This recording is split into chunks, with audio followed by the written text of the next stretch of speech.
Hello friends, Radhe Radhe. कैसे हो आप सभी? मैं दीपा आप सभी का आपके अपने चैनल दीपा मैथ्स पर आपका बहुत बहुत वेलकम करती हूँ।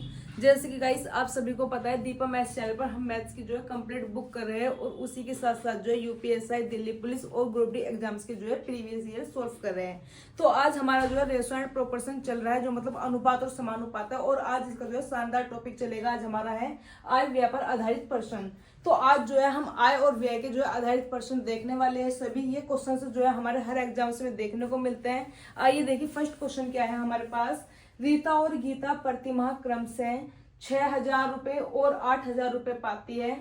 दोनों क्रम से 70% व 80% खर्च करती है। इन दोनों की बचतों का अनुपात क्या है? देखिए इन्होंने कहा रीता और गीता दो हैं जो 6,000 और 8,000 रुपए पाती है। दोनों के जो है क्रम से 70% और 80% खर्च करती है। तो दोनों की बचत का क्या अनुपात है? देखिए जो भी हमारे पास आय होगी, जो भी हमारे पास आय होगा, जो हमारे पास आय रहेगी, मतलब जो हमारी इनकम है, वो हमारे सेव प्लस स्पेंड के बराबर रहेगा। सेव प्लस स्पेंड अगर मैं हिंदी में लिखना चाहूंगी तो आय इक्वल टू रहेगा बचत प्लस व्यय। नहीं, बचत प्लस व्यय कैसे हुआ? अगर मान लो मैंने 100 रुपए कमाए हैं, अगर मेरी आय जो है 100 रुपए है, 100 में से मैंने 80 रुपए बचाए, तो मैंने खर्च कितने किए? 20। तो 80 जो बचाए हुए और जो खर्च किए हैं, 80 बचाए हुए, 20 खर्च किए हुए, तो 100 रुपए मेरी क्या रही है? आय। तो बस इसी फॉर्मूले का जो है हम हर जगह यूज करने वाले हैं। देखिए इसमें क्या होगा, जो हमारी इनकम होगी वो हमारे स्पेंड प्लस सेव के इक्वल टू रहेगी। मतलब जो भी हमारा आय रहेगा वो हमारे व्यय और बचत के बराबर रहेगा। तो देखिए इसी में सबसे पहले क्या करना है, रीता की जो आय है वो 60,000 है, वो 6,000 है, और जो गीता की आय है वो 80,000 है। दोनों की इनकम देखिए, रीता की ये है और गीता की ये है। रीता कितने कमा रही है? 6,000, और गीता जो है 8,000 कमा रही है। इन्होंने देखिए दोनों ने जो 70% और 80% खर्च किया है। देखिए 70% जो है इसने खर्च किया है और 80% जो है इसने खर्च किया है। तो 70% अगर ये खर्च कर रही है, अपने आप में कोई भी चीज क्या है? 100% है। 100% में इसने जो है, रीता ने 70% खर्च कर दिया, तो इसने कितना बचाया है? 30%। 30% जो है इसकी बचत रही है, और बचत का ही जो है हमसे अनुपात पूछा है। देखिए इसकी बचत कितनी रही है? 30%, और इसने जो है 80% खर्च करी है, तो इसकी जो बचत रही है वो 20% रही है। तो इसने अपनी आय का 70% खर्च करा है, 30% बचाया है, और इसने अपनी आय का 80% खर्च किया और 20% जो है बचाया है। तो हमारे इस बचत का अनुपात पूछा है, तो इसलिए हमने जो है बचत निकालेंगे। इसकी कितनी बचत हुई है? 30% की बचत हुई है। परसेंट हटाऊंगे, डिवाइड करेंगे 100 से, और यहाँ पे जो है हमारी इसकी 20% की बचत हुई है। परसेंट हटाऊंगे, नीचे आया 100। देखिए अगर इसने 70% जो है खर्च करा है 6,000 में, तो 30% इसने बचाया है, और बचत की ही हमसे जो है रेशो पूछा गया है। इसने 80,000 में 80% खर्च करा है, तो इसका मतलब 20% जो है इसकी बचत हुई है। दोनों को जो है अब हम रेशो निकाल देंगे।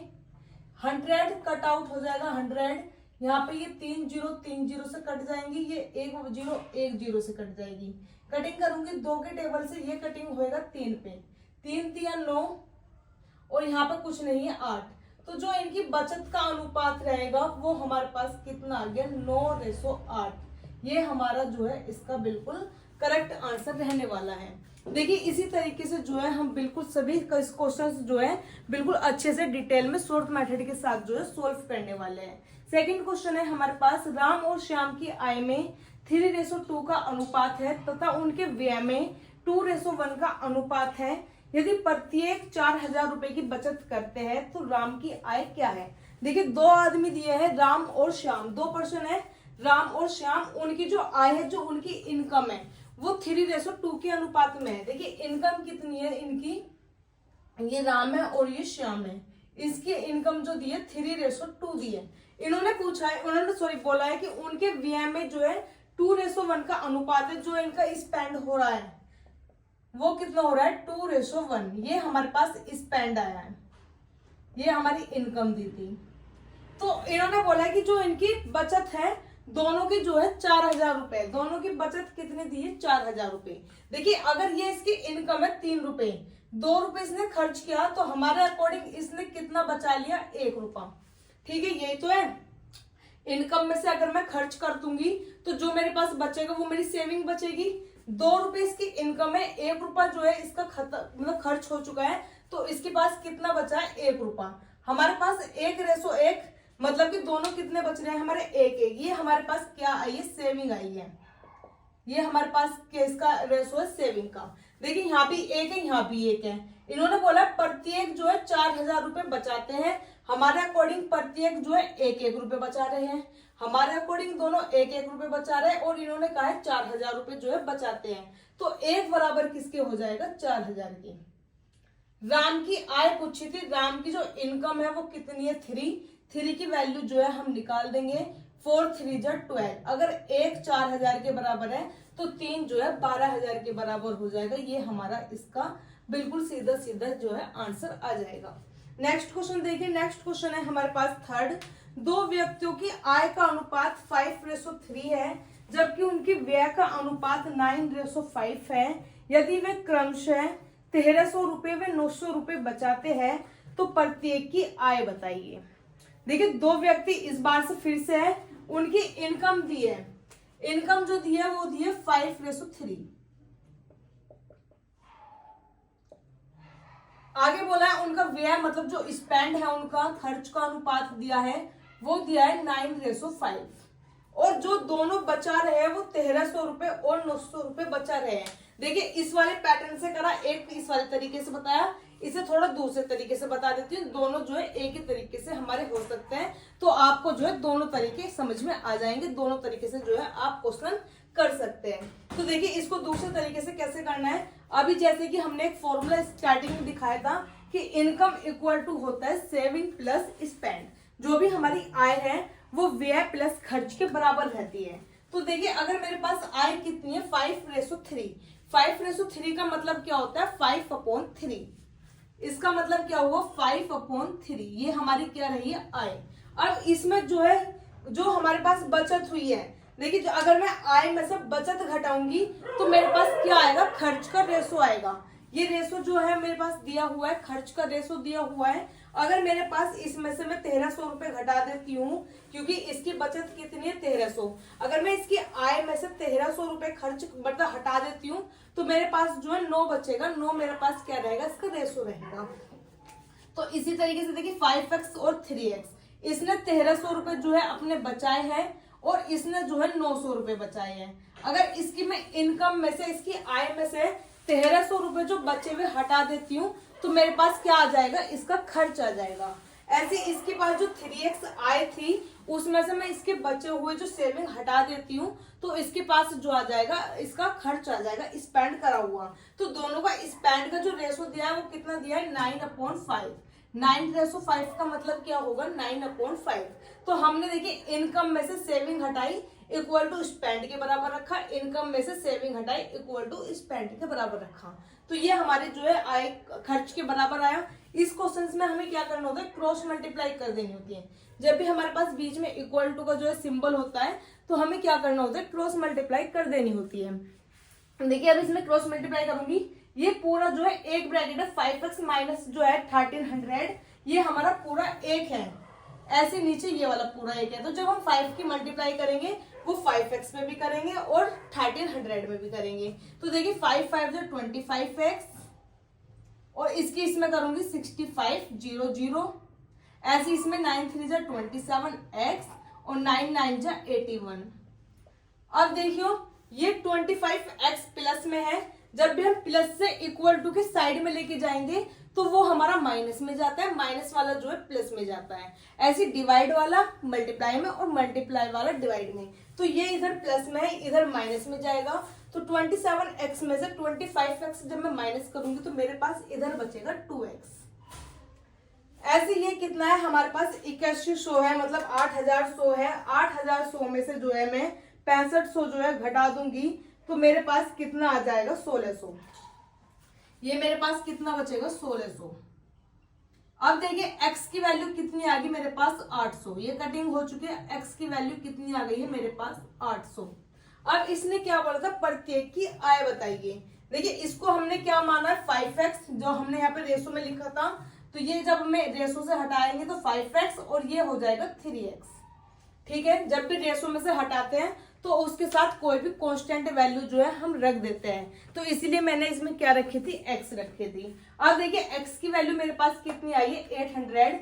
800 में जो है मैं इसमें 5 की मल्टीप्लाई करूंगी, तो 8 की 5 में करूंगी 4000 हो जाएगी, और 8 की यहाँ पे 3 में 2400। तो ये जो है हमारे इनके दोनों की इनकम आ जाएगी। ठीक है, तो एक तरीका करने का ये वाला है और एक तरीका करने का ये वाला है, जो सा भी आपको इजी लगे और जिससे भी आपको क्वेश्चन आसानी से बन सकता है, आप उस क्वेश्चन को जो है उस तरीके से कर सकते हैं। नेक्स्ट क्वेश्चन देखिए, नेक्स्ट क्वेश्चन है हमारे पास क्वेश्चन नंबर 4। ए व बी की आय का अनुपात 2:3 है और उनके व्यय का अनुपात जो है 1:2 है। यदि उनमें से प्रत्येक की बचत जो है 24,000 रुपए हो तब ए की आय होगी। देखिए पहले वाला तरीका थोड़ा छोटा सा लग रहा था देखने में, उसी के तरीके से करना है। ए और बी की जो आय दी थी, जो इनकम है इनकी, वो दी है 2:3 और उनके व्यय मतलब स्पेंड का जो खर्च है वो दिया है 1:2। अगर देखिए मैं इनकम में से स्पेंड हटा देती हूँ तो मेरे पास क्या बचेगा, सेविंग 2 में से 1 गए 1, 3 में से 2 गए 1। देखिए इनकम में से अगर मैं स्पेंड घटा देती हूँ तो मेरे पास क्या बचता है, सेविंग बचती है, क्योंकि ये इधर प्लस में है, इक्वल टू के इधर ही किस में आ जाएगा, माइनस में। तो आय में से जब व्यय घटाऊंगी तो क्या आ जाएगा मेरे पास, बचत। तो ये मेरे पास क्या आ चुकी है, बचत। अब देखिए हमारे अकॉर्डिंग दोनों की बचत कितनी है, 1 और उन्होंने कहा है दोनों की बचत कितनी है, 24,000 रुपए। तो हमारे अकॉर्डिंग 1 है और इनके अकॉर्डिंग है 24,000। हमसे क्या पूछा है इन्होंने, तब ए की आय क्या होगी।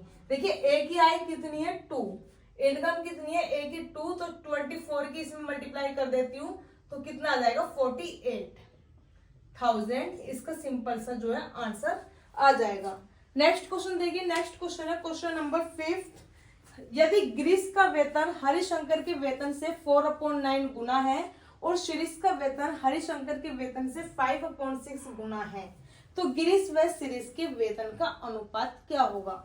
देखिए कैसे करना है, गिरीश का वेतन, गिरीश का मतलब गुना, गिरीश का जो वेतन है वो हरिशंकर के वेतन से 4/9 गुना है। हरिशंकर के वेतन से, जो गिरीश का वेतन है वो हरिशंकर के वेतन से 4/9 गुना है। ठीक है, गिरीश का जो वेतन है वो हरिशंकर के वेतन से 4/9 गुना है। तो देखिए जी अपॉन में ये एच आएगा, ये इधर गुना में है तो ये किस में जाएगा, डिवाइड में। अभी जैसे कि मैंने बताया स्टार्टिंग में कि गुना वाली चीज जो है हमारी डिवाइड में चली जाती है, तो ये है गुना में, ये किस में जाएगा, डिवाइड में। डिवाइड में जाएगा, बनेगा जी अपॉन में एच। जी अपॉन में एच बनेगा तो इसका मतलब होगा ये G/H। ये मैं आपको फर्स्ट क्लास से समझाती हुई आई हूँ। ये इक्वल टू हुआ 4/9 है, 4/9 का क्या हो जाएगा, 4/9। तो ये आ गया हमारे पास 4/9।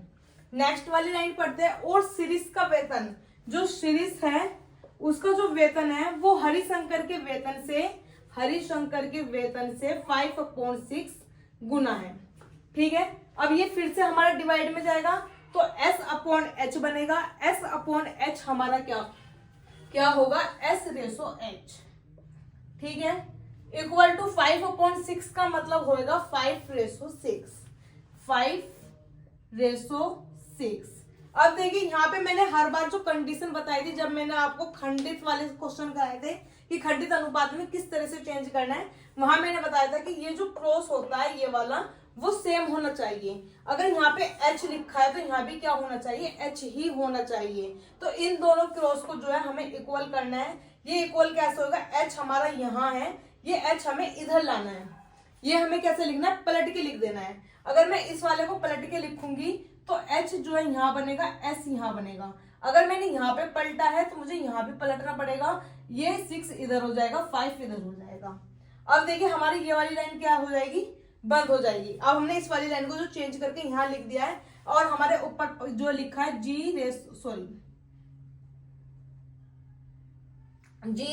जो है, अब हमारे पास ये दोनों लाइन है, ये वाली लाइन जो है हमने चेंज कर ली है। जब भी हमारे पास इस तरह की कंडीशन हो जाती है कि H हमारे क्या हो गई, सेम हो गई, जो हमारा यहाँ पे क्या बन गया, डायगोनल बन गया, वो जो है हमारा क्या हो चुका है, सेम हो चुका है। जब हमारे पास सेम हो जाता है तो हम किसके लिखेंगे, रेशो H रेशो S, ये हमारा निकल जाएगा। वो हमारा कैसा निकलता है, उल्टा n बनाने से। उल्टा n मैंने बताया था कि 4 कोई भी हमारे नंबर लिखे होते हैं, इसमें जो है हमें उल्टा n बनाना है इस तरह से। इन दोनों की मल्टीप्लाई होगी पहले, तो हमारी ये दोनों लाइन थी, इन दोनों की मल्टीप्लाई करूंगी, 6 4 जा 24, फिर होगी हमारे इस तरह डायगोनल, तो 6 9 जा 54। अब होगी हमारी इस तरह से सीधी, तो 9 5 जा 45। ये हमारे अगर कटिंग हो रहा है हमारे 3 के टेबल से कटिंग हो रहा है तो कटिंग करनी है, अदरवाइज कटिंग नहीं करनी है।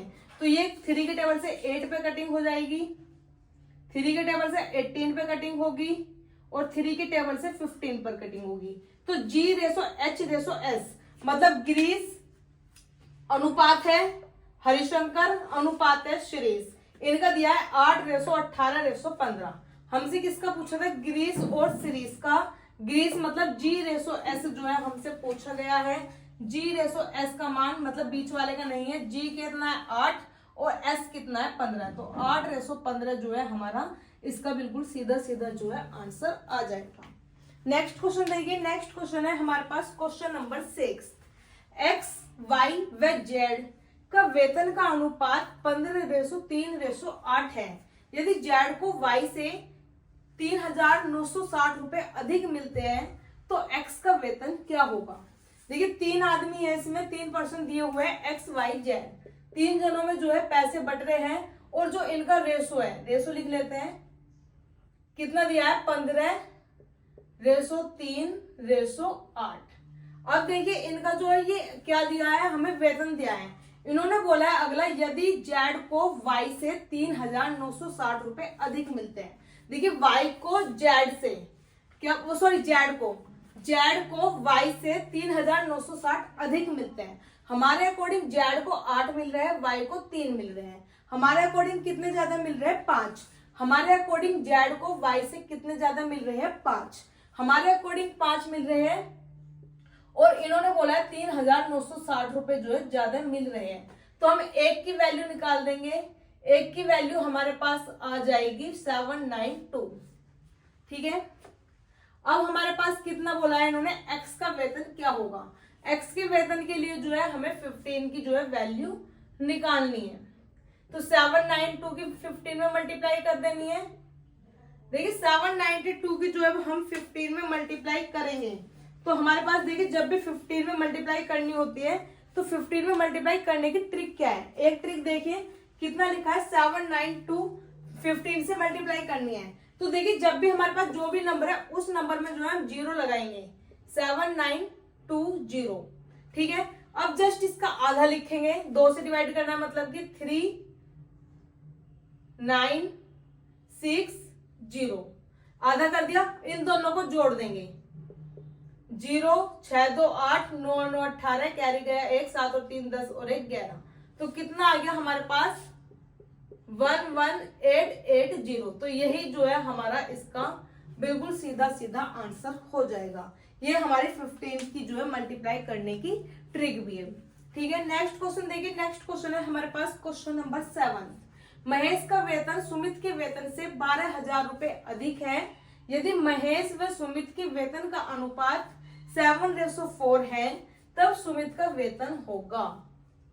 देखिए 2 है महेश और सुमित, इन दोनों के जो सुमित और महेश का जो रेशो दे रखा है वेतन का, महेश है और सुमित है, दोनों का जो रेशो दिया है वो दिया है 7:4। ठीक है, दोनों के वेतन का जो है अनुपात इतना है, और इन्होंने बोला महेश का जो वेतन है वो सुमित के वेतन से जो है 12,000 रुपए अधिक है। हमारे अकॉर्डिंग महेश सुमित से कितना अधिक है, 3। हमारे अकॉर्डिंग 3 अधिक है, और इन्होंने बोला 12,000 रुपए अधिक है। एक की वैल्यू कितनी हो जाएगी, 4,000। अब बोला है इन्होंने सुमित का वेतन क्या है, सुमित का वेतन कितना है 4। जब एक की वैल्यू जो है 4,000 है तो 4 की वैल्यू जो है 16,000 हमारा इसका बिल्कुल सीधा सीधा आंसर हो जाएगा। अब देखिए लास्ट क्वेश्चन है क्वेश्चन नंबर 8। एक परिवार की आय व व्यय का अनुपात 10:7 है। यदि उस परिवार का व्यय 10,500 रुपए हो तब उस परिवार की बचत क्या होगी। देखिए इनका आय और व्यय, जो हमारे पास इनकम है, इनकम और स्पेंड, जो इनका खर्च है, इसका जो अनुपात दिया है 10:7 है। ठीक है, अब इनने बोला जो इनकी परिवार की जो व्यय है, जो खर्च है, वो है 10,500। हाँ, इन्होंने बोला है 10,500 और यहाँ पे कितना है 7, हमारे अकॉर्डिंग 7 है और इन्होंने बोला है 10,500। एक की वैल्यू निकाल दूंगी तो एक की वैल्यू आएगी हमारे पास 1,500। ठीक है, इन्होंने पूछा है तो परिवार की जो है बचत क्या होगी। देखिए 10 रुपए इनकम है, 7 रुपए जो है खर्च है, स्पेंड है, 10 में से 7 गए, 3 बचेंगे, 3 रुपए की जो है वो क्या कर रहे हैं, सेविंग। तो 3 रुपए की जब सेविंग हो रही है तो 3 की जो है हमें वैल्यू निकाल देनी है। एक की वैल्यू 1,500 के बराबर है तो 3 की वैल्यू कितनी होगी, 4,500। तो 4,500 जो है हमारा बिल्कुल सीधा सीधा आंसर हो जाएगा। ठीक है, तो आज जो है हमने आय और व्यय पर आधारित प्रश्न देखे हैं, जो हमारे हर एग्जाम्स में देखने को मिलते हैं, जैसे कि हमारे एसएससी में भी देखने को मिलते हैं, रेलवे में भी देखने को मिलते हैं और दिल्ली पुलिस, यूपी पुलिस में भी जो है देखने को मिलते हैं। अगर आपको क्लास अच्छी लगी है तो चैनल को सब्सक्राइब तो करना ही है, और अपने जितने भी आपके फ्रेंड्स हैं, जितने भी रिलेटिव्स हैं जिनकी अभी कमजोर है मैथ जो है वीक है, मैथ से उनको जो है डर लगता है, मैथ उनके सिर के ऊपर को जाती है, तो आप सभी को उनको जो है ये वीडियो शेयर करनी है। धन्यवाद।